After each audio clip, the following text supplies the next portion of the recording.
Indian പ്രധാനമന്ത്രി നരേന്ദ്രമോദിക്ക് കേരളത്തിൽ നിന്നൊരു സുഹൃത്തിനെ ലഭിച്ചിരിക്കുന്നു. പേര് വി ഡി സതീശൻ, കേരള മുഖ്യമന്ത്രി. അതായത് കേന്ദ്രത്തിൻ്റെ ഈ വഖഫ് നിയമത്തിന് കേരള സർക്കാരിൻ്റെ വലിയ പിന്തുണ. ഹർജിക്കാർക്കൊപ്പം ഒത്തുകളിക്കുന്നു. ആരോപണം ഉന്നയിക്കുന്നത് കേരളത്തിൻ്റെ മുൻ മുഖ്യമന്ത്രിയും പ്രതിപക്ഷ നേതാവുമായി ഇപ്പോൾ മാറിയ പിണറായി വിജയനാണ്. അതായത് വഖഫ് സംബന്ധിച്ചുള്ള ബില്ല് വന്നപ്പോൾ ലോക്സഭയിൽ CPM എതിർത്തു. അന്ന് ഞങ്ങളോടൊപ്പം KC വേണുഗോപാൽ ഉണ്ടായിരുന്നു. നിയമസഭയിൽ LDF UDF സംയുക്തമായിട്ട് പ്രമേയം പാസ്സാക്കി എന്നൊക്കെയാണ് പിണറായി പറയുന്നത്. പക്ഷേ വഖഫ് ഒരു നിയമമായി വന്നപ്പോൾ അതിൽ 2 അമുസ്ലിങ്ങൾ വേണം എന്നുള്ളത് ഉൾപ്പെടെയുള്ള കാര്യങ്ങൾ ഇപ്പോഴും നിറവേറ്റിയില്ല. അതുകൊണ്ട് ഹൈക്കോടതിയിൽ സമർപ്പിച്ച ഷോൺ ജോർജിനും അതുപോലെ തന്നെ സ്റ്റാലിൻ ദേവനും ഒക്കെ അനുകൂലമായിട്ടുള്ള നിലപാട് കോടതി എടുത്തു. ഒരു കാര്യം വ്യക്തമാണ്, ഒരാഴ്ചത്തേക്ക് ഈ വഖഫ് ബോർഡിൻ്റെ പ്രവർത്തനം പൂർണ്ണമായിട്ടും മരവിപ്പിച്ചിരിക്കുന്നു. അപ്പോഴും പിണറായി പറയുന്നത് സുപ്രീം കോടതിയെ സമീപിക്കാം. അങ്ങനെ വഖഫിലെ അംഗങ്ങൾ സുപ്രീം കോടതിയെ സമീപിച്ചു. അപ്പോൾ ബില്ല് എന്താണ്, നിയമം എന്താണ് എന്നുള്ള ഒരു വ്യക്തതയില്ലാത്തതുകൊണ്ട് ഈ വഖഫിനെ സംബന്ധിച്ചുള്ള വിവാദം കൂടുതൽ കടുക്കുകയാണ്. അതെ, തീർച്ചയായിട്ടും. പിണറായി വിജയൻ ഇപ്പോൾ ചെയ്യുന്നത് നിവൃത്തികേടുകൊണ്ട് 2 തരത്തിലുള്ള പോരാട്ടം ഇവർ ആവർത്തിച്ച് പറയുമല്ലോ. എല്ലാ രാഷ്ട്രീയക്കാരും പറയും, ഞങ്ങൾ രാഷ്ട്രീയമായി നിയമപരമായി നേരിടും. അത് രണ്ടും ഒരേ സമയത്ത് ഇപ്പോൾ പിണറായി വിജയനും കേരളത്തിലെ ഇടതുപക്ഷവും ചെയ്യുന്നുണ്ട്. അതാണ് കഴിഞ്ഞ ദിവസം കേരളത്തിലെ ഹൈക്കോടതിയുടെ വിധി അസന്നിഗ്ധമായ വിധിയാണ്. അത് ശാശ്വതമായ വിധിയല്ല.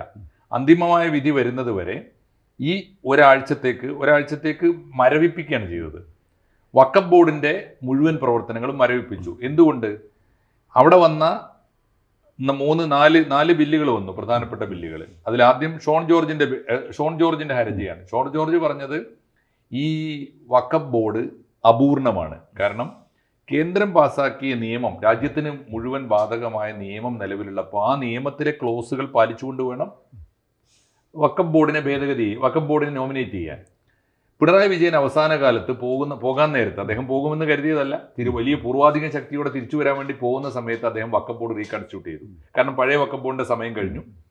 ഇദ്ദേഹം മാത്രമല്ല, പഴയ വഖഫ് ബോർഡിൻ്റെ കാലാവധി കഴിഞ്ഞപ്പോൾ അന്നത്തെ ചെയർമാനായിരുന്ന സക്കീറിനെ പൊന്നാനി സ്ഥാനാർത്ഥിയാക്കി കൊണ്ടുപോയി.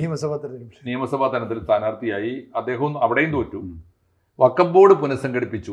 വഖഫ് ബോർഡിൽ പൊന്നാനിയിലെ ലോക്സഭാ സ്ഥാനാർത്ഥിയായിരുന്ന KS ഹംസ പകരം KS ഹംസയെ ചെയർമാനായി കൊണ്ടുപോകുന്ന രാഷ്ട്രീയ നിയമനാണ് ബോർഡ്.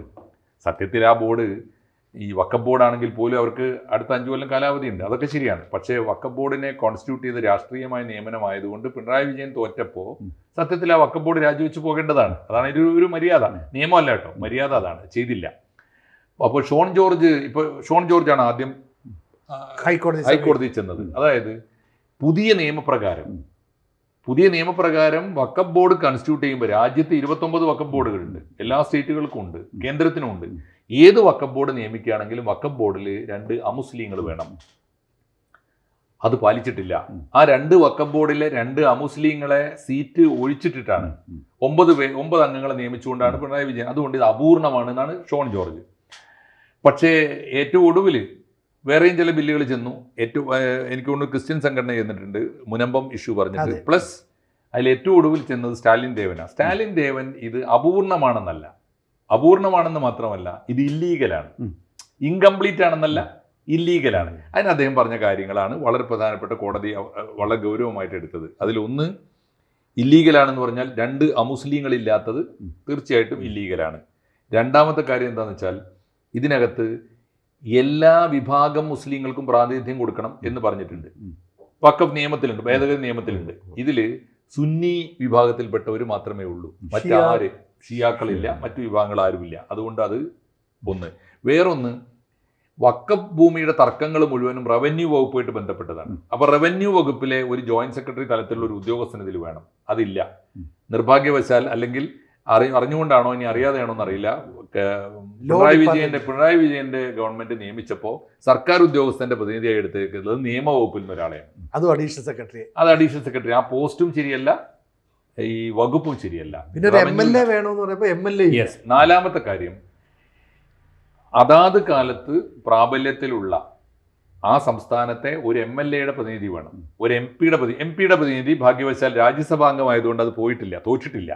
A. റഹീമാണ്. അതുകൊണ്ട് MP ശരിയാണ്. MLA കുറ്റ്യാടിയിൽ നിന്ന് ജയിച്ചു വന്ന കുഞ്ഞമ്മദ് കുട്ടിയാണ്. കുഞ്ഞമ്മദ് കുട്ടി തോറ്റുപോയി ഈ ഇലക്ഷനിൽ. അദ്ദേഹം ഇപ്പോൾ MLA അല്ല.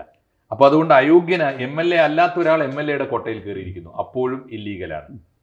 ഇങ്ങനെയുള്ള കാരണങ്ങൾ എണ്ണി എണ്ണി പറഞ്ഞാണ് ഈ സ്റ്റാലിൻ ദേവന്റെ ഹർജി എന്നത്. അത് കണ്ടിട്ടാണ് സുപ്രീം കോടതി കൃത്യമായിട്ട് പറഞ്ഞത്. വഖഫ് ബോർഡിനോട് ചോദിച്ചു എന്താ നിങ്ങൾക്ക് പറയാനുള്ളത്.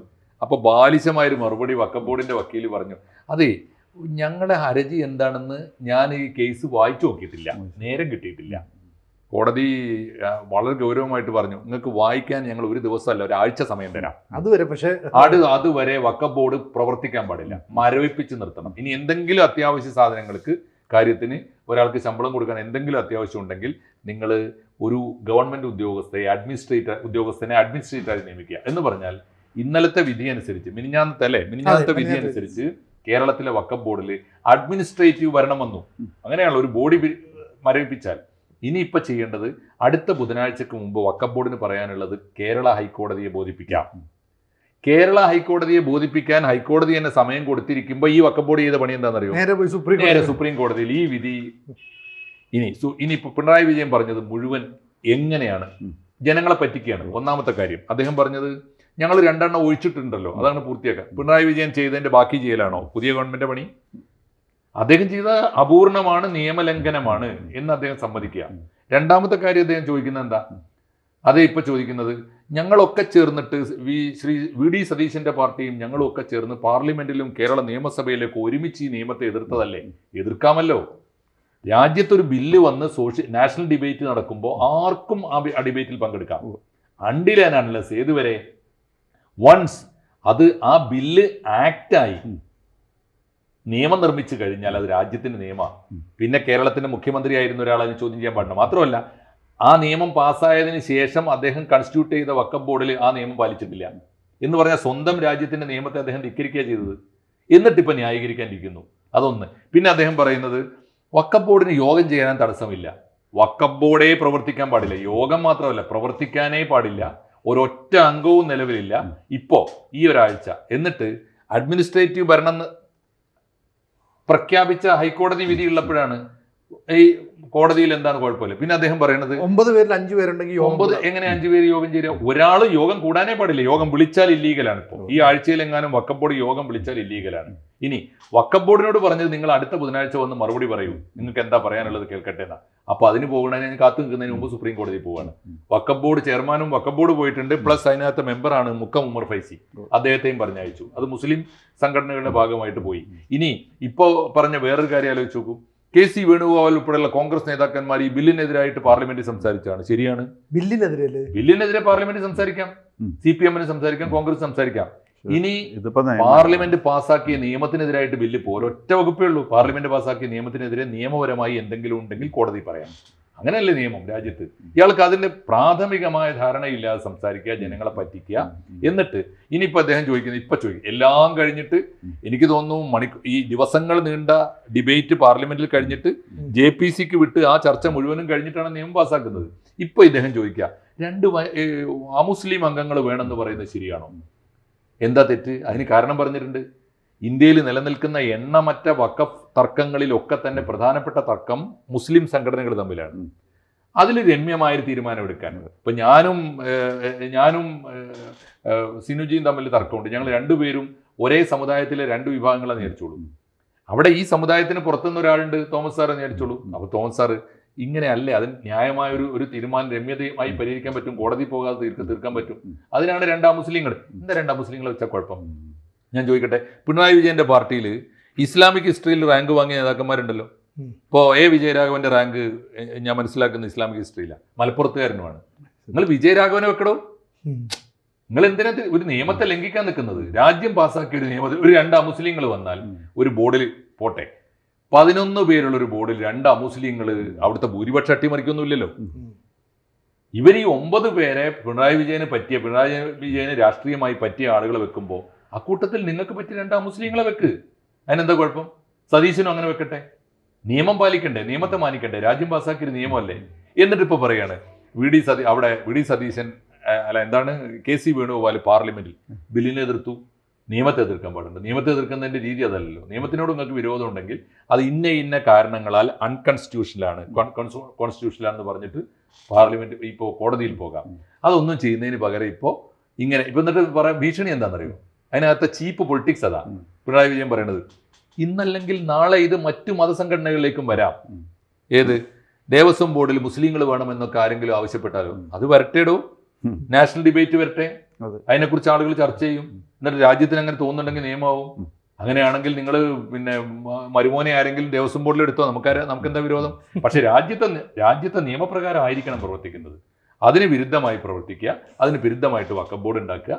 എന്നിട്ട് പ്രതിസന്ധി വരുമ്പോൾ പത്രസമ്മേളനം നടത്തിയിട്ട് നിയമവിരുദ്ധമായ പ്രസ്താവനകൾ നടത്തുക. പിണറായി വിജയൻ ഈ ചെയ്യുന്നത് ജനങ്ങളെ പറ്റിക്കലാണ്. പറ്റിക്കുന്നതിന് കണക്കുണ്ട്. പിണറായി വിജയൻ ഇപ്പൊ തന്നെ ജനം കൊടുത്തുകൊണ്ടിരിക്കുന്നത് പിണറായി വിജയൻ. അല്ല, അതിന് മറ്റു കാര്യങ്ങളുണ്ട്. പക്ഷേ ഇപ്പോൾ ഹൈക്കോടതി പറഞ്ഞേക്കുന്നത് എന്തുകൊണ്ടാണ് വി ഡി സതീശൻ സർക്കാരെ നിങ്ങൾ ഈ കാര്യം ശ്രദ്ധയിൽപ്പെടാത്ത, അല്ല നിങ്ങളിത് മൈൻഡ് ചെയ്യാത്ത? അപ്പം സതീശൻ സർക്കാർ പറയുന്നത്, കോടതി പറയുകയാണെങ്കിൽ വഖഫ് ബോർഡ് റീകോൺസ്റ്റിറ്റ്യൂട്ട് ചെയ്യാൻ ഞങ്ങൾ തയ്യാറാണ്. അതായത് പുതിയ ആളുകളെ വെച്ചുകൊണ്ട് നീ ചെയ്യാം. അല്ലെങ്കിൽ എന്താ പ്രശ്നം?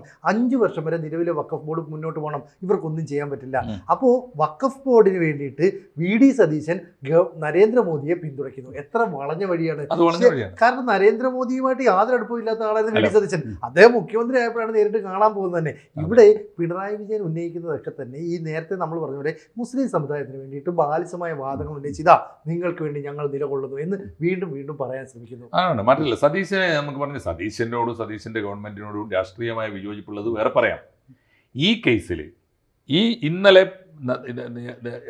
നമ്മുടെ ഹൈക്കോടതിയിൽ വഖഫ് ബോർഡിന്റെ കേസിൽ കക്ഷി ചേർന്നുകൊണ്ട് കേരള ഗവൺമെന്റിന് എന്താണ് പറയാനുള്ളത് എന്ന് ചോദിച്ചപ്പോൾ സതീശന്റെ ഗവൺമെന്റ് പറഞ്ഞത് അല്ലാതെ ഒരു ഗവൺമെന്റിനും മറ്റൊന്നും പറയാൻ പറ്റില്ല. കാരണം എന്താ? രാജ്യത്തൊരു നിയമം നിലവിലുണ്ട്. ആ നിയമപ്രകാരം ഇല്ലീഗലാണ് ഇപ്പോൾ ഈ കൺസ്റ്റിറ്റ്യൂട്ട് ചെയ്ത വഖഫ് ബോർഡ്. ആ വഖഫ് ബോർഡിനെ പിരിച്ചുവിടാൻ ഒരാൾക്കും വകുപ്പില്ല. അത് വെറുതെ തെറ്റിദ്ധരിക്കുക ആളുകൾ. പിരിച്ചുവിടണമെങ്കിൽ ക്ലോസ് ബൈ ക്ലോസ് 4-5 കാര്യങ്ങൾ ഒത്തുവരണം. പിരിച്ചുവിടാനൊന്നും ഒരു ഗവൺമെന്റിന് അവകാശമില്ല. സതീശൻ ഗവൺമെന്റ് വിചാരിച്ചാൽ പിരിച്ചുവിടാൻ പറ്റില്ല. വഖഫ് ബോർഡ് 5 കൊല്ലത്തേക്കാണ് അതിന്റെ കാലാവധി. 5 കൊല്ലത്തിനുള്ളിൽ അത് പിരിച്ചുവിടണമെങ്കിൽ അതിന് ന്യായമായ കാരണങ്ങൾ വേറെ ഉണ്ടാവണം. ഇതൊന്നും ഒരു കാരണങ്ങളല്ല. അംഗങ്ങളുടെ എണ്ണം കുറവാണെന്ന്. പക്ഷേ ഇത് പിരിച്ചുവിടാൻ ആർക്കെങ്കിലും അധികാരമുണ്ടെങ്കിൽ കോടതിക്കേ ഉള്ളൂ. അതുകൊണ്ട് അത് പിരിച്ചുവിടാൻ ന്യായമുണ്ട് എന്ന് കോടതിയെ ബോധിപ്പിക്കുകയാണ് സതീശൻ ചെയ്തത്. പിരിച്ചു വിട്ടു കഴിഞ്ഞാലുള്ള ഗുണം എന്താ? പുതിയ വഖഫ് ബോർഡ് കൺസ്റ്റിറ്റ്യൂട്ട് ചെയ്യേണ്ടത് വി ഡി സതീശനാണ്. അപ്പോൾ കേന്ദ്രത്തിന്റെ നിയമം പാലിക്കാം, ഇവരുടെ രാഷ്ട്രീയം തീർച്ചയായിട്ടും ഇവരുടെ രാഷ്ട്രീയ താല്പര്യങ്ങൾ മാനിക്കാം, അവർക്ക് പറ്റിയുള്ള നിയമിക്കാം.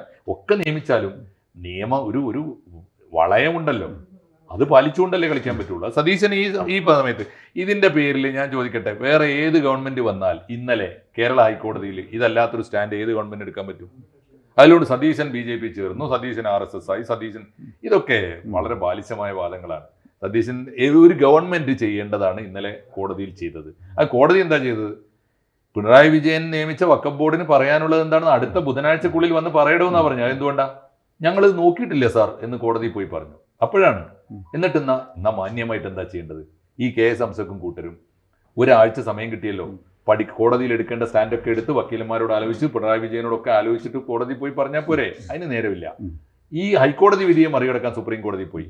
ഒരു കാര്യം എനിക്ക് തോന്നുന്നത്, നമ്മുടെ ഒരു പ്രാഥമികമായ നിയമബോധം വെച്ച് എനിക്ക് തോന്നുന്നത് സുപ്രീം കോടതി ഒറ്റ തട്ട് കെട്ടും ഹൈക്കോടതിയിലേക്ക്. ഒരാഴ്ചയിൽ നിങ്ങൾ 6 കൊല്ലം 5 കൊല്ലം കാത്തിരിക്കാനൊന്നും പറഞ്ഞില്ലല്ലോ. ഒരാഴ്ച കാത്തിരിക്കാൻ പറഞ്ഞിട്ട് നിങ്ങൾ ഞങ്ങളെ ശല്യപ്പെടുത്താൻ വന്നോ എന്ന് സാമാന്യ ബോധമുള്ള സുപ്രീം കോടതി ബെഞ്ച് ചോദിക്കാനാണ് സാധ്യത. ഇങ്ങോട്ട് തട്ടിവിടും. കാണാം നമുക്ക്. ഏതായാലും സാറ് ഇതുമായിട്ട് ബന്ധപ്പെട്ട എല്ലാ ഡീറ്റെയിൽസും വളരെ കൺവിൻസിങ് ആൻഡ് ഇംപ്രസീവായിട്ട് പറഞ്ഞു. പിന്നെ എനിക്ക് തോന്നുന്നു പിണറായി വിജയൻ്റെ ലക്ഷ്യം എന്ന് പറഞ്ഞാൽ പ്രീണനം എന്നുള്ള ഒറ്റ ലക്ഷ്യം മാത്രമാണ് ഇതിൻ്റെ പിന്നിലുള്ളതെന്നാണ് ഈ കളികളുടെ പിന്നിൽ. ആ പ്രീണനമൊക്കെ ആൾക്കാർക്ക് മനസ്സിലായതുകൊണ്ടാണ് ഇങ്ങനെ ഒരു റിസൾട്ട് ഇലക്ഷനിൽ വന്നേ എന്നുള്ളത്. അയാൾ മാത്രം ഒന്നും പഠിക്കുന്നില്ല. തോറ്റ അമ്പിയിട്ട് ജനങ്ങൾ മുഴുവൻ നാട് നീളം നടന്ന് കല്ലെറിഞ്ഞിട്ട് ഇയാൾ പഠിക്കുന്നില്ല. അതല്ല ഇപ്പൊ വീണ്ടും ന്യായീകരിക്കുന്നത് വഖഫ് ബോർഡിന്റെ കാര്യത്തിൽ. പിന്നെ ഈ പ്രമേയവുമായിട്ട് ബന്ധപ്പെട്ടുള്ള ചർച്ച അസംബ്ലിയിൽ നടന്നപ്പോൾ 140 പേരും അത് സപ്പോർട്ട് ചെയ്തായിരുന്നു. സാധാരണ നമ്മുടെ അസംബ്ലിയിൽ വേറെ ഒരേ ഒരു കാര്യത്തിന് മാത്രമേ ഇതേപോലെ സപ്പോർട്ട് കിട്ടാറുള്ളൂ. അത് സാലറി എന്തെങ്കിലും. അതിനാരും എതിർപ്പുണ്ടാവില്ല. എന്തായാലും സുപ്രീം കോടതിയിലേക്ക് പോയ ഈ ഒരു നീക്കം, വഖഫ് ബോർഡിന്റെ നീക്കം, അത് എന്തായിരിക്കും? അതിന്റെ കൂടെ വന്നതിന് ശേഷം നമുക്ക് കൂടുതൽ വിശദമായിട്ട് കാണാം. തീർച്ചയായിട്ടും കൂടുതൽ വാർത്തകളും വിശേഷങ്ങളും നിങ്ങളിലേക്ക് എത്താൻ ABC മലയാളം സബ്സ്ക്രൈബ് ചെയ്യുക, ബെൽ ബട്ടണും അമർത്തുക.